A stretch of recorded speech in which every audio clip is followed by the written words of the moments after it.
Andrew Ricardo. Filling in the interstices of the show. Sex joke. Alright, so thank you guys for coming out to Theater School Rejects. The best comedy show in a yoga studio in Fountain Valley that I know of. That's right.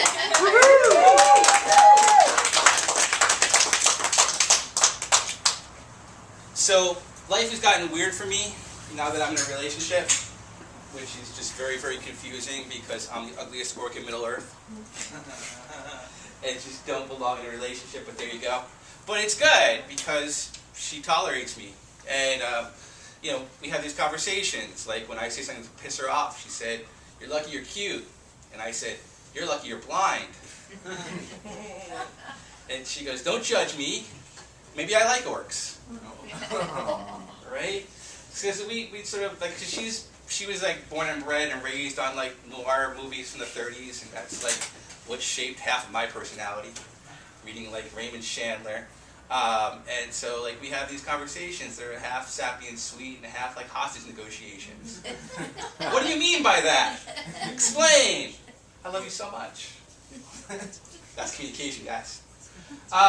So, I don't know, people talk about like travel out comedy. I don't. Like I go to like Burbank and Fountain Valley, but I did travel to Portland, and that is a great city because people care about each other.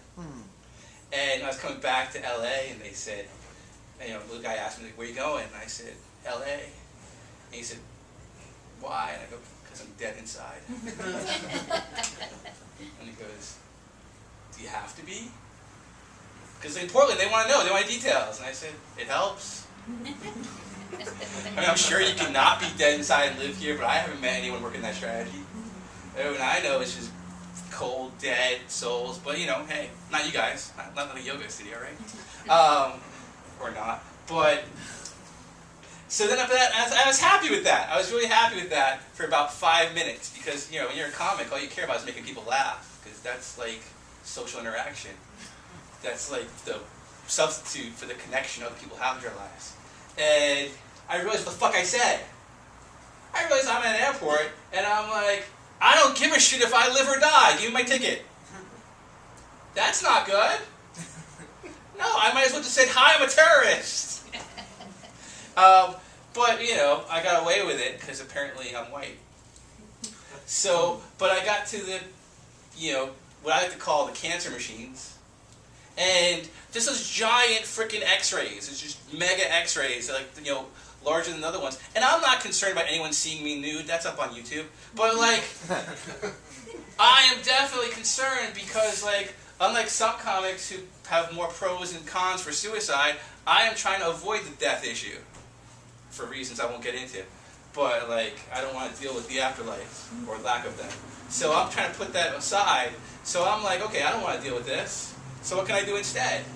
And they go, well, and the guy tries to reassure me. He says, "Don't worry, it's just radio waves, like your phone." What fucking phone is working on radio waves? Are we in the 1970s carrying out some CD phone, bouncing it up into the atmosphere? So that troubles me because the guy who's working the machine doesn't know how cell phones work. Doesn't even know how radios work, apparently. And has no fucking idea how the x-ray machines work, because they don't use radio waves either. And I'm like, I'll take the extreme pat down. Now, a lot of people are uncomfortable with the extreme pat down. And I get that. I'm not blaming you for being uncomfortable, but you gotta think. You gotta reverse that situation. So I take off my jacket. I can't pantomime that for realism, right? So I'm wearing a barely there tank top, thin-ass sweatpants, because that's how I travel. And now, who's uncomfortable now, motherfucker? It's Lap Dance City, you and me. So, shortest pat down ever. He gave me the optical pat down, look up, look down. He's good. So apparently that's the secret. So I like trying to do things different because I know you guys have had, you know, been here a while, so I take topics from the audience because I like the fun and the spontaneity of improv without having to deal with other people or people who do improv, which is like two of my least favorite things. All right, can anyone give me a topic to work off of? Anybody want the topic of comedy, geeky topics, regular topics? Cage fighting. Cage fighting. Thank you. That might seem random, but Dave knows that I actually did 13 cage fights in front of a crowd. Wait, you do 13? I've had in my life 14 cage fights in front of a crowd. Oh. And I've got a sterling record of 1 in 13.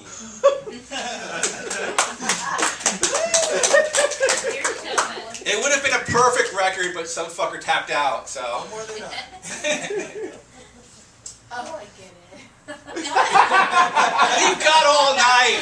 It's my show. Fuck the light. I don't have much power in my life, but this I've got. Show ends when I say it does. I should say that to the owner of the fucking studio.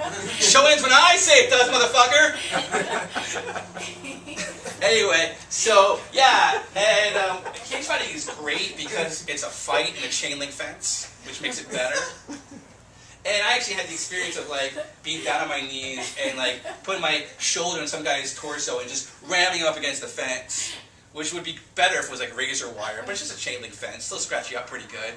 But if you've ever like played, you know, catch in the street when you were a kid, you got just as scratched up.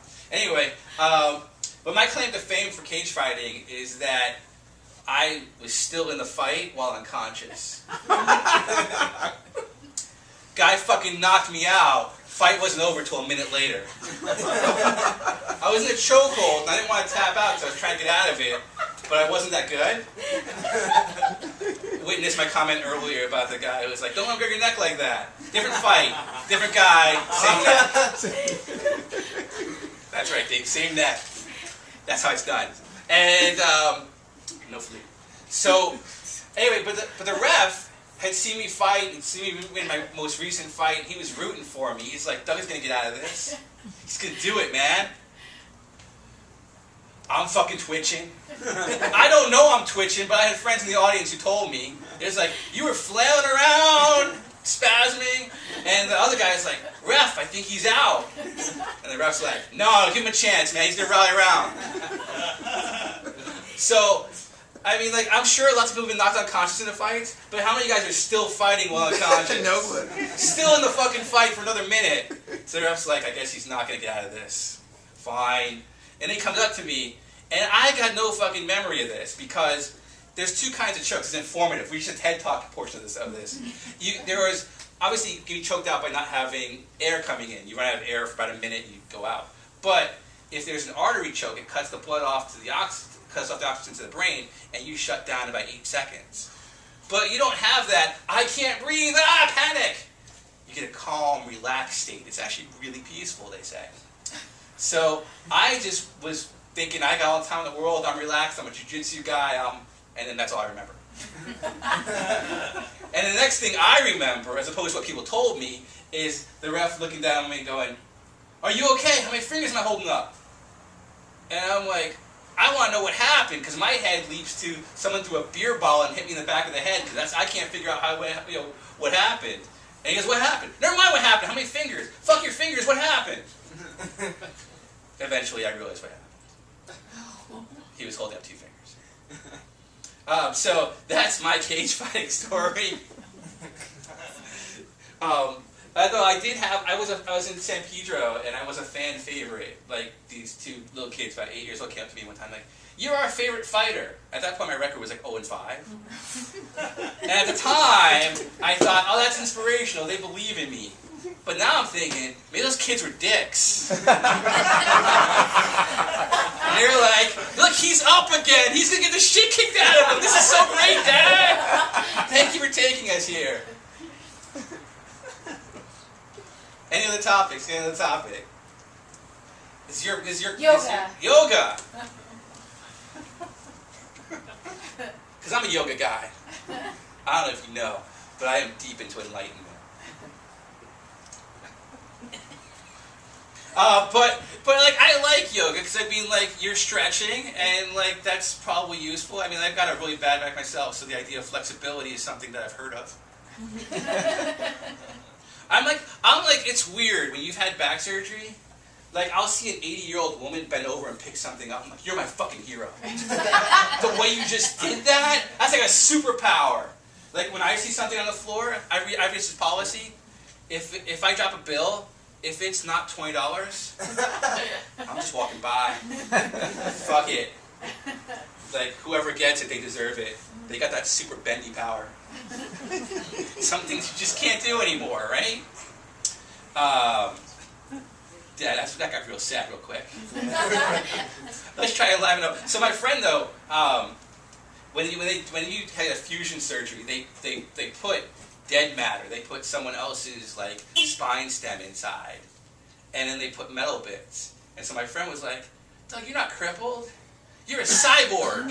You got a metal spine, and you're half zombie because you got dead person stuff inside you."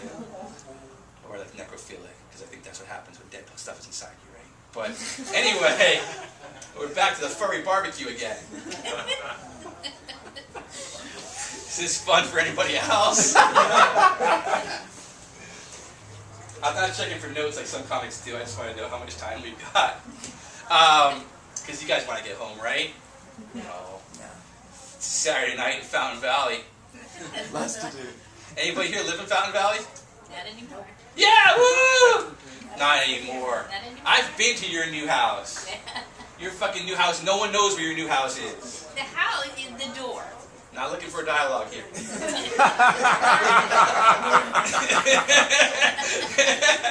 I'll be honest. I saw another stand-up comic do that, and I was like, I just hope that happens to me someday. Thank you so much. Actually, no, I want to open up. If anybody wants to heckle me, I have like no practice dealing with hecklers, and I really appreciate it. Like, I've had one heckler in the past, and they said, "You're doing great," which sounds good, unless they mean it in like a Special Olympics. "You're doing great, buddy. Really, you're getting there, man." Way to go, buddy. Fuck you, man. Fuck you and your Special Olympics patronizing bullshit. Come on here, let's have a dialogue. Let's have a Socratic dialogue. I'll say stuff and you go, "How wise, Socrates?" Just so, Socrates. Alright, okay, so you want to give me a topic. Give me a topic that's as difficult as you can think of. Jello. Jello! You're not even the guy I was talking to. But fuck it. I used to eat. I had that on my mind for a while, so I didn't want to think of it. There we go. I don't know if this is funny enough, but as a kid, I used to eat Jello with a straw. You just put a straw in there and you suck it right up. Tisha did that apparently. Tisha! My soul sister. Don't do that. We did. Still does it. Still do it? Yeah. How? Straw? Do you microwave it first? No, you just suck it up through a straw. It's amazing. No. Wow. Tisha, you're gonna have like You must be 150. popular. You may suck. Right? You're gonna have like 150 like Tinder swipes. Yes. Just at your profile. I suck Jello through a straw. Bam! Daniel was like, "You never told me this." No, she ain't never gonna be on Tinder. Okay, Cupid, I don't judge. You pick your online dating site, I don't give a fuck. Whether it's like, you know, OkCupid, Tinder, BangMeHard.com, I don't give a fuck. You just choose your site. Alright? That's actually like sort of, I mean, like, OkCupid versus Tinder is kind of like the Pepsi Coke of our generation. Like, you can define yourself by your consumer choices. That's true. Not gaining traction. Alright. Like, but there was a time in my life, you know, when I would never wear an Adidas shirt. I was like a Nike guy. You know? I mean, that's like the Android iPhone. I will kill some motherfucker who tries to get me to go with an iPhone. You're like, fuck you. Android, bro. No, iPhone. Okay, but that's just happening. I mean, like that preference is just below like liberal conservative for me. Like that's the most important thing, liberal conservative. But second is like, you know, I can't deal with you if you're a fucking iPhone person. Okay, but I realized that. But it's not. This isn't a consumer roundtable. I swear to God, I realize I maybe opened that door a little bit, but it's just a little bit. All right, market research. You can have that another night. You know, in addition to the comedy yoga, you have market research night. Or maybe we can have like a open the door and like sort of allow like have a like a negotiation or an open house where iPhone users and Android users kind of meet and see that we're all human beings and we all can kind of get along or not. Just fucking set up a cage, let them fight it out. There you go. There we go. Well, I feel like... Well, literally, apparently, we're not opening the door anymore. The door is now closed to that conversation. Thank you, Dave. No, I appreciate that. I'd like to pick on Dave because he plays the flute. iPhones are more user-friendly. Shut the fuck up! Why are you calling? You have an Android. Androids He are knows. more... He knows the Androids- pain. Okay. All right. Okay. So I'm done with Jello. I'm done with iPhones. All right. So can you give me a topic? Androids are Oh, more... topics? A topic. Okay. Pancakes. Pancakes. Alright, that's fine. Fuck pancakes. French toast. All right. There's no comparison between French toast. I mean, that's like get some cinnamon on there. I mean, or even waffles. If you're gonna do pancakes, fuck it. Waffles have crevices. They're interesting. Right? Pancakes are like so uniform. Like pancakes are like California blondes. Right? They're all the same. They have nothing interesting to say. Just fucking pancakes, man. Some are really interesting. What, some California blondes are interesting? You've had better luck than I have. You've had far better luck than I have. Like I've ever dated a California blonde. This is the purely fictional portion of the show. So we go back to the cage fighting?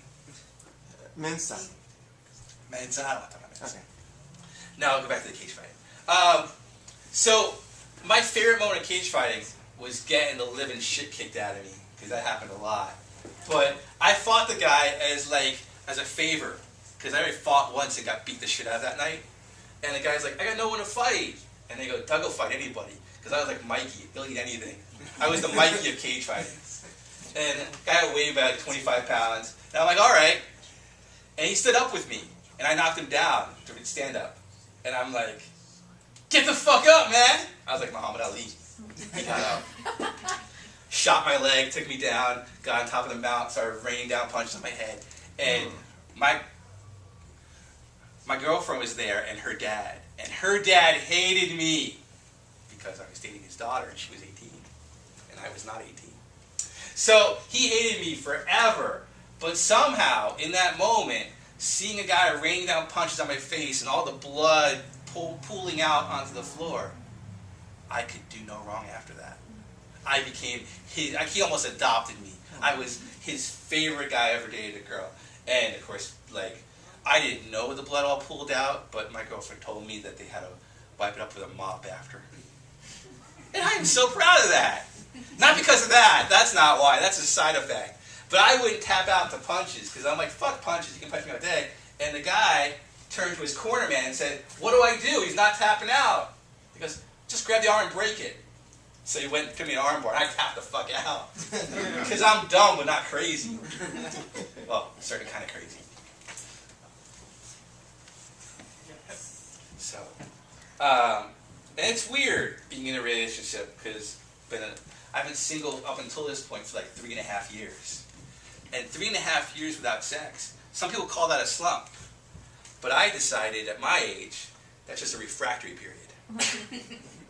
For those of you who don't understand, a refractory period is the amount of time it takes for a man to re-achieve tumescence after an orgasm, which is apparently about 3.5 years. And on that cheerful note, What? never mind, dude.